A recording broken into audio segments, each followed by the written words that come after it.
ابن مسعود رضی اللہ تعالیٰ عنہ کا جو بخاری میں قول ہے کہ اس سے مراد جبرائیل ہیں، وہ قول شاذ ہے، کیونکہ جب مرفوع حدیث مل جائے تو پھر صحابی کا قول شاذ ہو جاتا ہے۔ یہاں یہ مرفوع حدیث ہے صحیح بخاری میں 7517 کہ میرے اور میرے رب کے درمیان اتنا فاصلہ رہ گیا، لیکن دیدار کا ذکر موجود نہیں ہے۔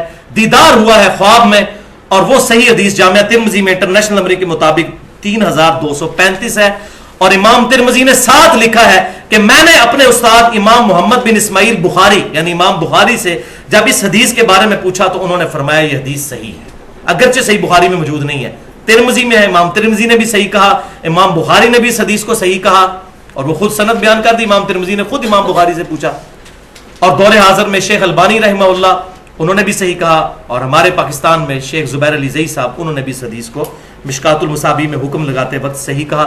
مشکات المصابیح میں اس کا انٹرنیشنل نمبر ہے 748 کہ آپ صلی اللہ علیہ وسلم نے خواب میں فرماتے ہیں میں نے اپنے رب کو بڑی اچھی صورت میں دیکھا، اور انبیاء کے خواب بھی وہی الہی ہوتے ہیں۔ قرآن پاک میں آتا ہے ابراہیم علیہ السلام کو اللہ تعالیٰ نے خواب کے ذریعے یہ تعلیم دی تھی کہ اپنے بیٹے کو ذبح کرے، یوسف علیہ السلام کو بھی خواب آیا۔ انبیاء کے خواب ڈیفینیٹ وہی ہوتے ہیں۔ صحیح مسلم میں کتاب الایمان میں اوپر تلے 2 حدیثیں موجود ہیں۔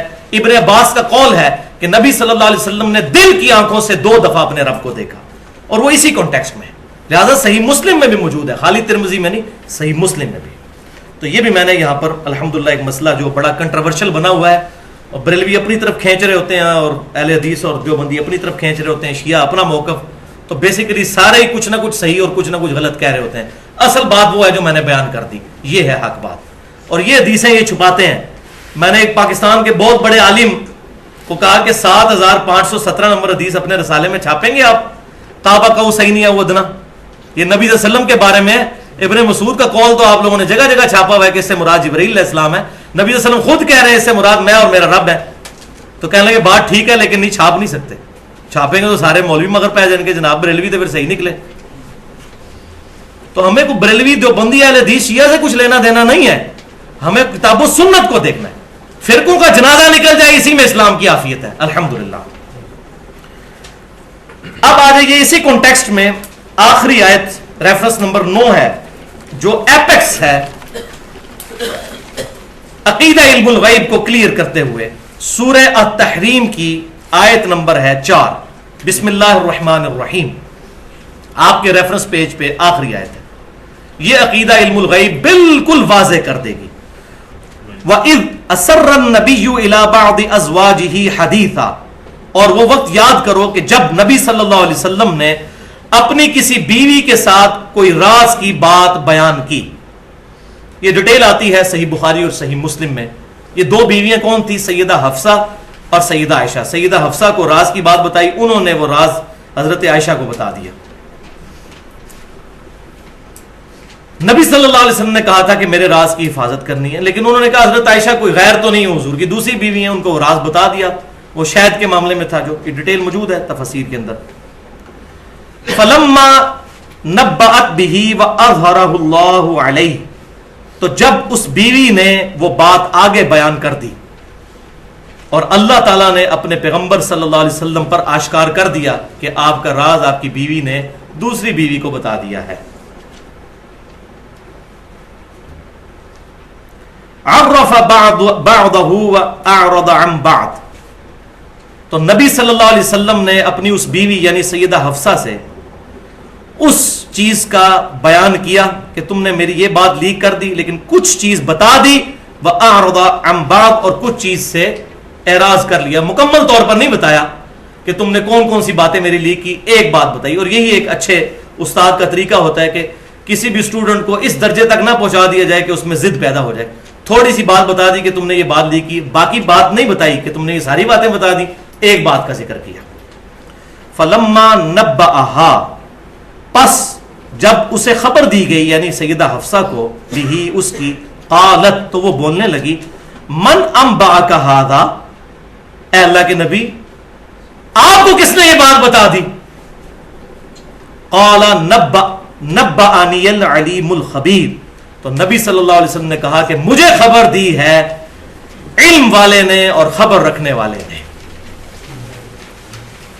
اب وہ بیوی یہ بھی کہہ سکتی تھی کہ اللہ کے نبی صلی اللہ علیہ وسلم آپ تو غیب جانتے ہی ہیں, آپ کو پتہ چل ہی گیا ہوگا. انہوں نے کہا کہ آپ کو کس نے بتا دیا؟ آپ صلی اللہ علیہ وسلم نے یہ بھی نہیں کہا کہ نہیں تمہیں نہیں پتا, مجھے علم الغیب ہے, میں جان لیتا ہوں. فرمایا مجھے اس نے خبر دی ہے. الحمدللہ. تو اس سے عقیدہ بالکل کلیئر ہو گیا, صحابہ کا عقیدہ بھی پتہ چل گیا. اس کے رسپانس میں نبی صلی اللہ علیہ وسلم کے جواب سے, اور اللہ تعالیٰ نے آیت قرآن پاک میں سورہ تحریم کی آیت نمبر 4 یہ بیان کر کے مسئلہ ہی الحمدللہ حل کر دیا. اب کچھ احادیث ہیں, اس کے بعد اس کا کنکلوژن کروں گا کہ نبی صلی اللہ علیہ وسلم کی غیبی خبریں, یہ میں تیزی سے بیان کرتا جاؤں گا تاکہ اس حوالے سے ہمیں جو عطائی علم الغیب ہے اس کے حوالے سے چیزیں پتہ چل جائیں. اور ایک دو کریٹیکل احادیث ہیں اس میں ان کے ریفرنس بھی بتا دوں گا. پہلی حدیث صحیح بخاری اور صحیح مسلم کی متفق علیہ حدیث ہے, 4917 نمبر حدیث ہے. 70 صحابہ کو, یہ بخاری مسلم کا میں نے ریفرنس بتایا, بخاری میں بھی ہے, 70 صحابہ کو دھوکے سے شہید کیا گیا. جب ان کی شہادت کا وقت قریب آیا تو انہوں نے کہا اے اللہ ہمارے نبی کو ہمارے حال کی خبر کر دے, ہم تیرے نبی کے دین پر قائم ہیں, ہم اپنے رب سے اس حال میں مل رہے ہیں کہ ہمارا رب ہم پر راضی, ہم اپنے رب سے راضی. نبی صلی اللہ علیہ وسلم مدینہ شریف میں تھے. آپ صلی اللہ علیہ وسلم نے صحابہ کو کہا کہ ابھی اللہ تعالیٰ کی طرف سے جبرائیل میرے پاس آئے اور مجھے یہ خبر دی کہ تمہارے ساتھیوں نے مرتے وقت یہ دعا کی تھی, اے اللہ ہمارے نبی کو ہمارے حال کی خبر کر دے.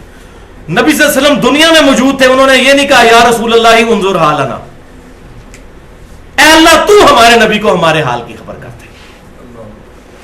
فرشتوں کو بھی نہیں کہہ سکتے ہم فرشتوں یہ پیغام دے دو, نہیں, اللہم صلی علی محمد, اے اللہ تو ہمارا درود محمد صلی اللہ علیہ وسلم تک پہنچا. فرشتوں کو پکارنا یا کسی انسان کو پکارنا یا اللہ کے علاوہ کسی بھی اور ہستی کو غائب میں مدد کے لیے پکارنا, یہ خالصتاً شرک ہے قرآن کی روح سے. اور اس میں میرا پورا ریسرچ پیپر ہے, مسئلہ نمبر 3 کے نام سے دعا صرف اللہ ہی سے, لیکچر بھی موجود ہے, اور ریسرچ پیپر نمبر 3 ہے دعا صرف اللہ ہی سے. اس سے عقیدہ کلیئر ہو گیا کہ صحابہ کرام علیہم رضوان اپنی خبریں اللہ کے ذریعے پہنچایا کرتے تھے, اور استانت کا مسئلہ بھی اس میں کلیئر ہو گیا. دوسری حدیث صحیح بخاری اور صحیح مسلم کی متفق علیہ حدیث ہے. غزوہ تبوک کے موقع پر, یہ ڈیٹیل حدیث ہے, 3 صحابہ تھے جو پیچھے رہ گئے, جن میں کعب بن مالک رضی اللہ تعالیٰ عنہ بھی تھے. سورہ توبہ میں بھی ان کی توبہ کا ذکر موجود ہے, انہی کی وجہ سے سورہ توبہ کہا گیا اسے. تو بخاری کا جو ترک ہے 4418 نمبر غزوہ تبوک کے چیپٹر میں, اس میں وہ صحابی کہتے ہیں میں پیچھے رہ گیا اور منافقین آ کر بہانہ کر رہے تھے, کوئی کہہ رہا تھا میری بیوی بیمار تھی, مجھے وہ مسئلہ تھا, میں اس لیے قتال میں شامل نہیں ہوا. تو وہ صحابی کہتے ہیں کعب بن مالک کے اتنا رش تھا حضور کے پاس کہ اس وقت کوئی بھی شخص حضور سے جھوٹ بول دیتا تو آپ صلی اللہ علیہ وسلم کو پتہ نہیں چلتا تھا کہ یہ واقعی قتال میں شامل تھا یا نہیں, کیونکہ 30,000 کا لشکر آپ لے کے گئے تھے, 30,000 بندے سامنے یاد رکھنا تو بڑا مشکل کام ہے. اور ساتھ وہ صحابی کہتے ہیں نبی صلی اللہ علیہ وسلم کو پتہ نہیں چلتا تھا الا یہ کہ اللہ تعالیٰ وحی کے ذریعے بتا دے کہ یہ بندہ نہیں گیا تھا, ورنہ کوئی شخص یہ کہتا تھا کہ میں قتال میں نہیں اس مجبوری کی وجہ سے جا سکا یا کوئی ایسی بات, تو نبی صلی اللہ علیہ وسلم اس کا عذر قبول کر لیتے تھے الا یہ کہ اللہ وحی کے ذریعے بتا دے. تو کہتے ہیں میں نے بھی ارادہ کیا کہ میں جھوٹ بولوں, لیکن پھر آگے الفاظ کیا کہتے ہیں کہ میں نے یہ سوچا میں نبی صلی اللہ علیہ وسلم کو تو جھوٹ بول کر راضی کر لوں گا, لیکن بعد میں اللہ تو آپ کو بتا ہی دے گا. اب دیکھ لیں صحابی کا عقیدہ کیا ہے, انہوں نے یہ نہیں کہا کہ حضور کو پتہ چل ہی جائے گا, کہا اللہ تو بتا ہی دے گا. تو یہ دونوں جملے ان کے الحمدللہ عقیدہ علم الغیب عطائی کو کلیئر کرتے ہیں. تیسری حدیث صحیح بخاری اور مسلم کی متفق علیہ حدیث ہے. نبی صلی اللہ علیہ وسلم نے فرمایا میں بھی ایک انسان ہوں, جس طرح سنتا ہوں فیصلہ کر دیتا ہوں. تم میں سے بعض لوگ چرب زبان ہوتے ہیں اور اپنے دلائل بڑے مضبوطی کے ساتھ میرے سامنے رکھتے ہیں.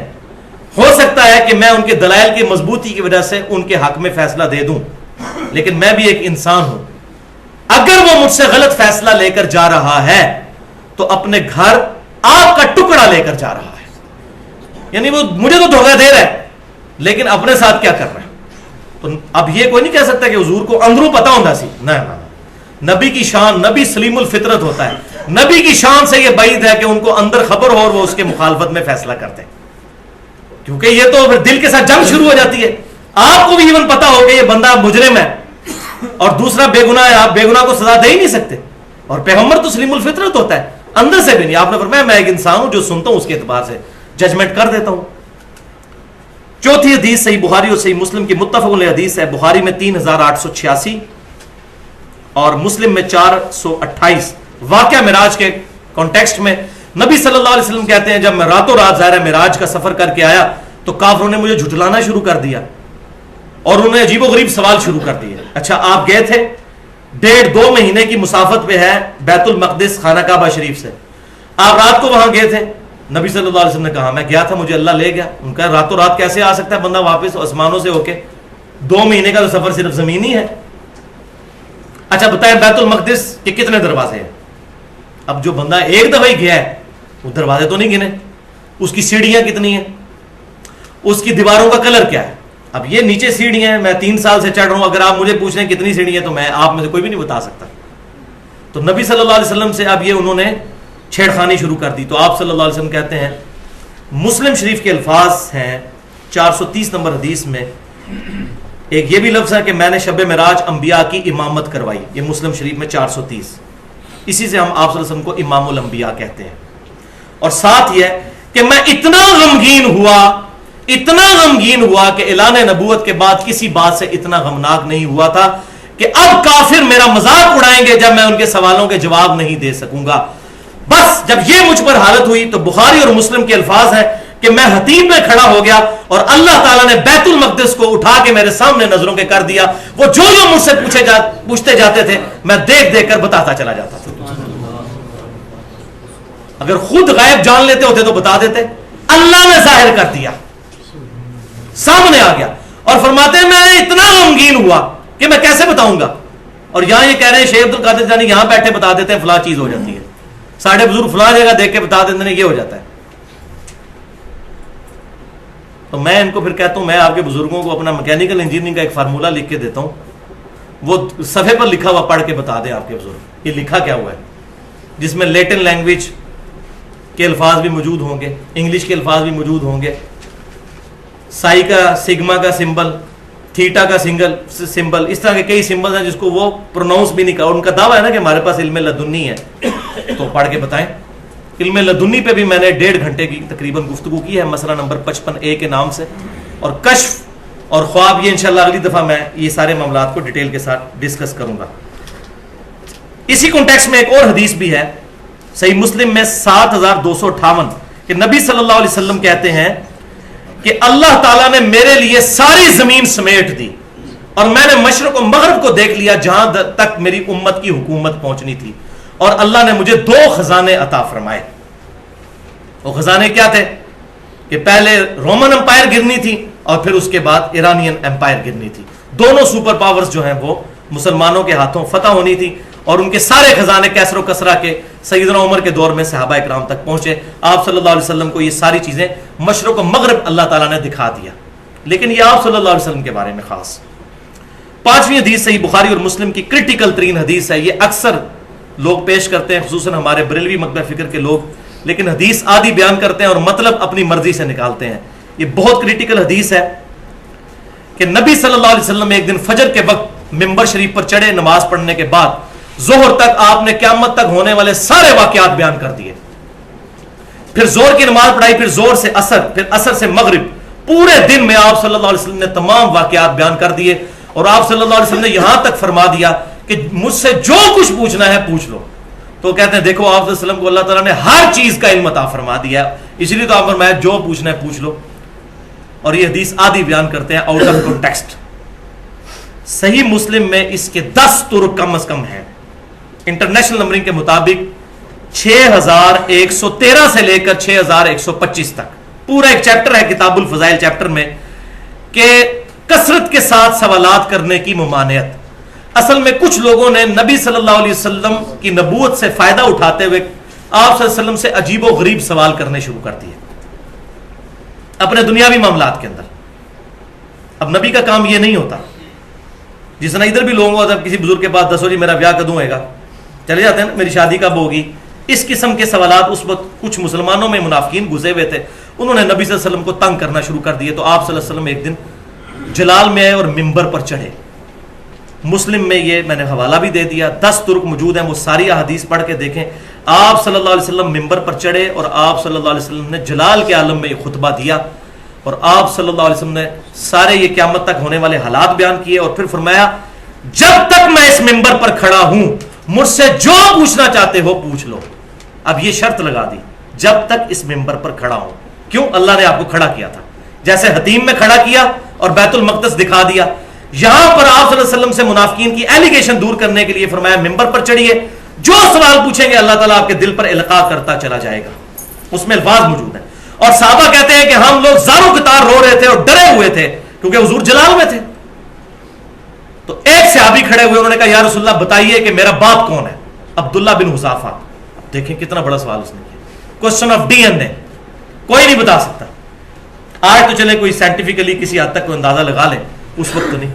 تو آپ صلی اللہ علیہ وسلم نے فرمایا تیرا باپ حذافہ ہے, یعنی وہ جو ان کے والد تھے وہی والد تھے. ان کے بارے میں لوگوں نے مشہور کر دیا تھا یہ ولد الحرام ہے, معاذ اللہ. اس طرح ایک اور صحابی کھڑے ہوئے, انہوں نے بھی سوال کیا. پھر سیدنا عمر رضی اللہ تعالیٰ عنہ کھڑے ہوئے اور گھٹنوں کے بھل حضور صلی اللہ علیہ وسلم کے سامنے گھٹنے ٹیکے اور کہا رضیت باللہ ربا وبالاسلام دینا وبمحمد نبیا. ہم اللہ کے رب ہونے پر راضی, اسلام کے دین ہونے پر راضی, محمد صلی اللہ علیہ وسلم کے نبی ہونے پر راضی ہیں. یا رسول اللہ ممبر سے اتر آئیے. پھر آپ صلی اللہ علیہ وسلم ممبر سے اترے. آپ صلی اللہ علیہ وسلم جلال کے عالم میں منافقین کے اعتراضات کے جوابات دینے کے لیے, اور فرمایا جب تک میں یہاں پر کھڑا ہوں. اس میں امپلائڈ ہے کہ اللہ تعالیٰ, اور اس میں آگے الفاظ بھی موجود ہیں کہ آج جو اللہ تعالیٰ نے مجھے آبزرویشن کروائی آج سے پہلے کبھی نہیں کروائی تھی. اللہ کی قسم میں نے جنت اور دوزخ بھی بالکل اپنے سامنے دیکھ لی. تو اس میں بتایا جا رہا ہے کہ آپ صلی اللہ علیہ وسلم خود کہہ رہے ہیں مجھے آج ایسی آبزرویشن کروائی گی, جب تک ممبر پہ موجود ہوں جو مجھ سے پوچھنا ہے پوچھ لو. یہ بالکل اسی طریقے سے جیسے فرمایا بیت المقدس کے معاملے میں کہ بیت المقدس میرے سامنے کر دیا جب تک میں حتیم میں کھڑا تھا. یہ حدیث ہے جس کے اوپر ساری کی ساری بدعقیدگی کھڑی کرنے کی کوشش کی گئی. میں نے اس کی اپروپریٹ الحمدللہ جو سلوشن ہے وہ بتا دیا. چھٹی حدیث صحیح مسلم کی, وہ میں پہلے بیان کر چکا کہ نبی صلی اللہ علیہ وسلم نے غزوہ بدر کے موقع پر مقتولین کی اشارے فرما دیے تھے, کل یہاں لاش ہوگی فلاں کی, فلاں کی یہاں ہوگی, فلاں کی یہاں. 7ویں حدیث صحیح بخاری میں جو بھی پہلے بیان ہو چکی کہ غزوہ موتا کے موقع پر آپ صلی اللہ علیہ وسلم نے لائیو کمنٹری کئی سو میل دور سے دی کہ اب زید شہید ہو گئے, اب جعفر شہید ہو گئے, عبداللہ ابن رواحہ شہید ہو گئے, اب خالد ابن ولید, اللہ کی تلواروں میں سے ایک تلوار رضی اللہ عنہم اجمعین, ان کے ہاتھ پر اللہ تعالیٰ نے فتح دی ہے. 8ویں حدیث صحیح بخاری اور مسلم کی متفق علیہ حدیث, وہ بھی میں پہلے بیان کر چکا. غزوہ خیبر کے موقع پر فرمایا کل اس شخص کے ہاتھ میں جھنڈا دوں گا جو اللہ سے محبت کرتا ہے, اللہ سے اور اس کے رسول سے, اور اللہ اور اس کا رسول صلی اللہ علیہ وسلم اس سے محبت کرتے ہیں. اور سیدنا علی کو وہ جھنڈا ملا. اور مسلم کے الفاظ ہیں حضرت علی کے فضائل کے چیپٹر میں کہ میں پوری زندگی سیدنا علی پر رشک کروں گا کہ وہ جھنڈا اس دن علی کو ملا اور مجھے نہیں ملا. تو وہ اللہ نے فتح دی. 9ویں حدیث بخاری اور مسلم کی متفق علیہ حدیث ہے. آپ صلی اللہ علیہ وسلم نے اپنی وفات کے 26 سال بعد کا واقعہ بیان کر دیا. سیدنا عمار ابن یاسر سے فرمایا عمار افسوس اے سمیہ کے بیٹے, تجھے ایک باغی جماعت قتل کرے گی, تو ان کو اللہ کی طرف بلا رہا ہوگا اور وہ تجھے دوزخ کی طرف بلا رہی ہوگی. اور سیدنا عمار ابن یاسر رضی اللہ تعالیٰ عنہ جنگ صفین میں مولا علی رضی اللہ تعالیٰ عنہ, مولا سے مراد دلی محبوب جیسے ہم علماء کے لیے بھی کہتے ہیں, اور یہ حدیث متواترہ ہے من کنت مولاہ فہذا علی مولا, جامعہ ترمذی میں, جس کا جگری دوست میں اس کا جگری دوست علی. تو مولا علی کی طرف سے لڑتے ہوئے حضرت معاویہ رضی اللہ تعالیٰ عنہ کے فوجی کے ہاتھوں, ابو الغادیہ وہ بھی صحابی تھے رضی اللہ تعالیٰ عنہ, ان کے ہاتھوں شہید ہوئے. مسند احمد میں یہ حدیث موجود ہے. 10ویں حدیث صحیح بخاری میں نبی صلی اللہ علیہ وسلم نے اپنی وفات سے 30 سال بعد کا واقعہ, سیدنا حسن کو گود میں اٹھایا ہوا ہے, 5 سال کے بچے ہیں, اور فرمایا یہ میرا بیٹا سید ہے, اس کی وجہ سے اللہ تعالیٰ مسلمانوں کے 2 گروہوں کے درمیان صلح کروا دے گا. اور وہ 30 سال بعد 41 ہجری میں سیدنا حسن اور سیدنا معاویہ رضی اللہ تعالیٰ عنہ کے درمیان صلح ہوئی, اس کا ذکر ہے, اور الحمدللہ وہ بین ہی پوری ہوئی. اسی طریقے سے 11ویں حدیث سنن ابی داؤد جامعہ ترمذی اور مسند احمد میں ہے کہ آپ صلی اللہ علیہ وسلم نے فرمایا میری وفات کے بعد خلافت علی منہاج النبوہ صرف 30 سال تک رہے گی, اس کے بعد کاٹ کھانے والی ملوکیت شروع ہو جائے گی. اور ایگزیکٹ 30 سال صلح حسن پر 41 ہجری ربیع الاول میں پورے ہوتے ہیں. یہ بشارت بھی پوری ہوئی. پھر اپنی وفات سے 50 سال بعد مسند احمد میں صحیح سند کے ساتھ یہ 12ویں حدیث کہ آپ صلی اللہ علیہ وسلم نے حضرت حسین کو اٹھایا ہوا ہے, اور حضرت جبرائیل علیہ السلام نے آ کر بتایا کہ آپ کی امت اس کو فرات کے کنارے پیاسا شہید کر دے گی. اور آپ صلی اللہ علیہ وسلم نے امت کو خبر دی اپنی وفات کے 50 سال بعد 61 ہجری میں ہونے والے واقعے پر. اس کی ڈیٹیل میں بھی جانے کی ضرورت نہیں, اس پہ میرے 2 لیکچر ہیں. مسئلہ نمبر 61 کے نام سے حسینیت اور یزیدیت کا تحقیقی جائزہ, 2 گھنٹے اور 22 منٹ کی گفتگو, اور مسئلہ نمبر 55B کے نام سے 2 گھنٹے اور 48 منٹ کی گفتگو ہے، حدیث قرطاس اور وصی رسول کون ہے، اہل سنت پاک.com پر۔ اب جناب 10 سے 12 منٹ کی گفتگو رہ گئی ہے، لیکن یہ ہے کنکلوژن آج کی پوری گفتگو کا انشاءاللہ، 12 منٹ سے زیادہ نہیں ہوں گے۔ ایک دفعہ دروشی پڑھ لیجئے، اللہم صلی علی محمد وعلی آل محمد کما صلیت علی ابراہیم وعلی آل ابراہیم انک حمید مجید، اللہم بارک علی محمد وعلی آل محمد کما بارکت علی ابراہیم وعلی آل ابراہیم انک حمید مجید۔ تو آج کی گفتگو کا کنکلوژن یہ ہے کہ علم الغیب صرف اللہ جانتا ہے، اور اللہ جب چاہتا ہے نمبر 1، نمبر 2 جو چاہتا ہے، نمبر 3 جتنا چاہتا ہے، اپنے پیغمبروں کو علم الغیب عطا فرما دیتا ہے، صرف پیغمبروں کو علیہ السلام۔ اب اللہ اور انبیاء کرام علیہ السلام کے جو علم الغیب ہے اس کا سٹیٹس کیا ہے، وہ 3 فرق یاد رکھیے، یہ ٹیکنیکل گفتگو ہے۔ 3 فرق۔ پہلا فرق، اللہ کا علم ذاتی ہے، جبکہ نبی صلی اللہ علیہ وسلم کا علم عطائی ہے، اللہ کے بتانے پر ہے، خود سے نہیں ہے۔ نمبر 2، اللہ کا علم لامحدود ہے، جبکہ نبی صلی اللہ علیہ وسلم کا علم محدود ہے، جتنا اللہ نے بتایا اتنا پتا ہے، جیسا کہ قیامت کا علم نہیں بتایا اور آپ صلی اللہ علیہ وسلم نے خود کہہ دیا کہ میرے پاس علم نہیں ہے۔ باقی ہر چیز کے بارے میں نہیں کہنا چاہیے کہ نبی کو یہ نہیں پتا تھا، یہ نہیں پتا تھا، جو واضح ہو جائے اس کے بارے میں آپ وثوق سے کہہ سکتے ہیں۔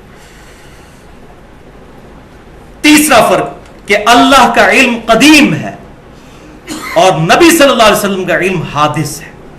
یہ علم الکلام کی ٹرمز ہیں، علم الکلام کو سمجھنا ہے تو اپنی نوعیت کی منفرد گفتگو میں نے 50 منٹ کی ہے، مسئلہ نمبر 41 کے نام سے، نور من نور اللہ وحدت الوجود اور علم الکلام۔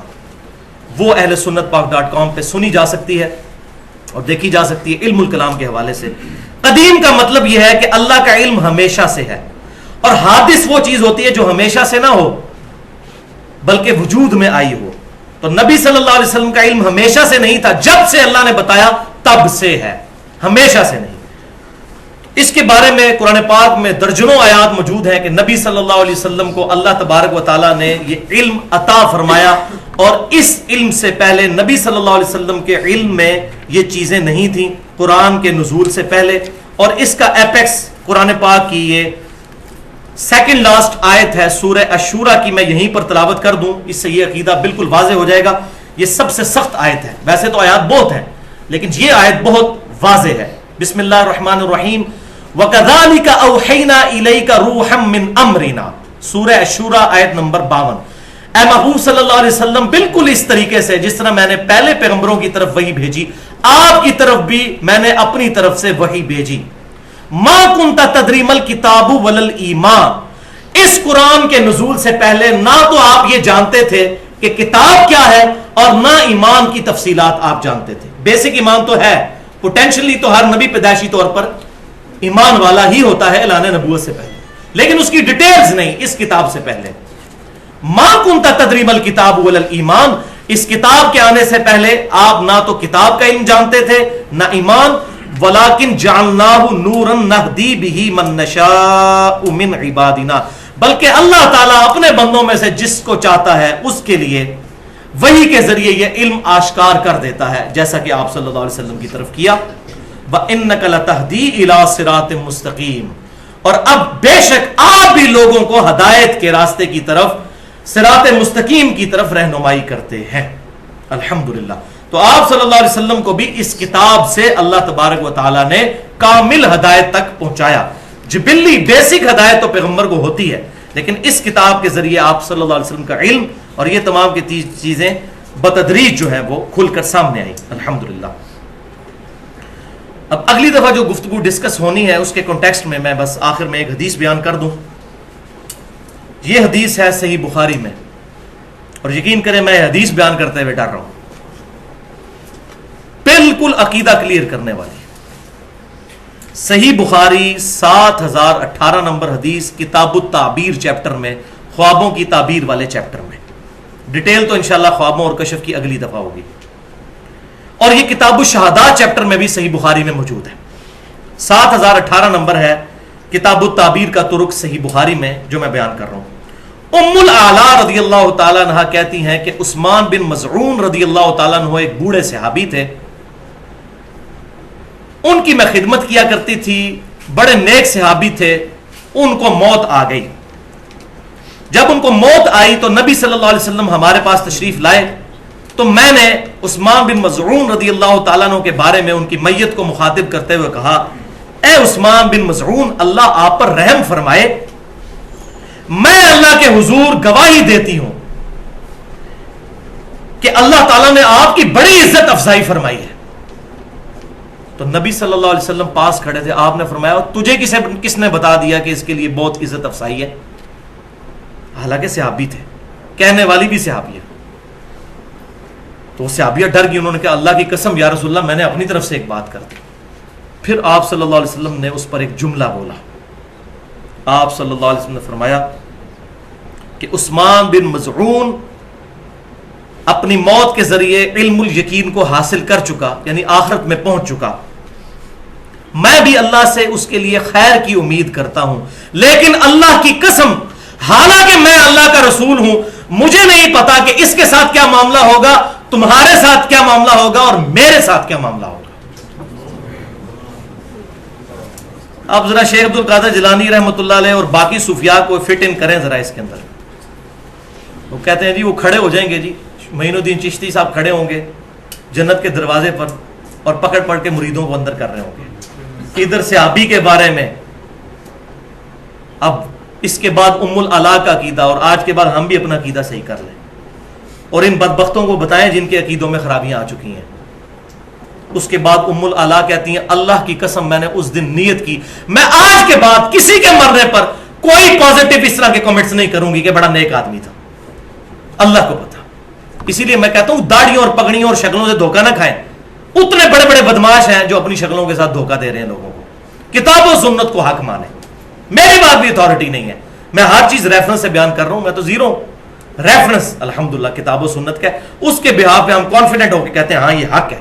وہ اپنے آپ کو حق نہیں کہہ رہے ہوتے، کتاب کو حق کہہ رہے ہوتے ہیں، سنت کو حق کہہ رہے ہیں. وہ تو ہمارے امام کا تقاضا ہے. اس میں اگر ہم ڈاؤٹ فل ہوں گے پتہ نہیں ہے کہ نہیں ہے تو خود ہی بے ایمان ہو جائے. ام الاعلیٰ کہتی ہے میں بڑی غمناک ہوئی تو پھر میں نے خواب دیکھی اور مجھے خواب میں جنت میں ایک چشمہ دکھایا گیا اور بتایا گیا کہ یہ عثمان کا چشمہ ہے، عثمان بن مظعون رضی اللہ تعالیٰ عنہ. ایک وہ ہے جو خلیفہ راشد ہے عثمان بن عفان، یہ وہ نہیں ہے. تو میں نے نبی صلی اللہ علیہ وسلم سے اس خواب کا ذکر کیا تو آپ صلی اللہ علیہ وسلم بھی خوش ہوئے اور آپ نے فرمایا یہ عثمان کا عمل ہے. یعنی آپ صلی اللہ علیہ وسلم نے تصدیق فرما دی کہ ہاں اب یہ خواب کے ذریعے جو تجھے خبر دی گئی ہے یہ حق ہے. تو یہی یاد رکھیں، بخاری اور مسلم کی متفق علیہ حدیث ہے کہ میری وفات کے بعد نبوت کی خبروں میں سے صرف مبشرات باقی ہیں. صحابہ نے پوچھا یہ مبشرات کیا ہیں؟ تو فرمایا خواب. اور صحیح مسلم کی حدیث ہے کہ خواب یا شیطان کی طرف سے ہوگا یا اللہ کی طرف سے. یہ نہیں ہے کہ جس کو جو خواب آیا وہ صحیح ہوگا، وہ واقعہ ہونے کے بعد. لہذا کشف، الہام اور اس طرح کی کوئی چیزیں اس امت میں نہیں ہے. خواب ایک ذریعہ ہے اور وہ بھی جب واقعہ ہو جائے گا. تو یہ نہیں ہے کہ بریلوی دیوبندیوں کے خوابوں کو نہیں مانتے، دیوبندی بریلویوں کو نہیں مانتے، یہ دونوں اہل حدیثوں کے خوابوں کو نہیں مانتے، اہل حدیث ان کے خوابوں کو، اہل تشیع سارے اہل سنت کے خوابوں کو ریجیکٹ کرتے ہیں. یہ خواب نہیں. وہ میں اگلی دفعہ بتاؤں گا کہ اس کا اپروپریٹ عقیدہ کیا ہونا چاہیے. اللہ تعالیٰ سے دعا ہے جو حق بات میں نے کہی اللہ تعالیٰ ہمارے دلوں میں راسخ فرمائے. اگر جذبات میں میرے منہ سے کوئی غلط بات نکل گئی تو اللہ تعالیٰ ہمارے دلوں سے معاف کر دے.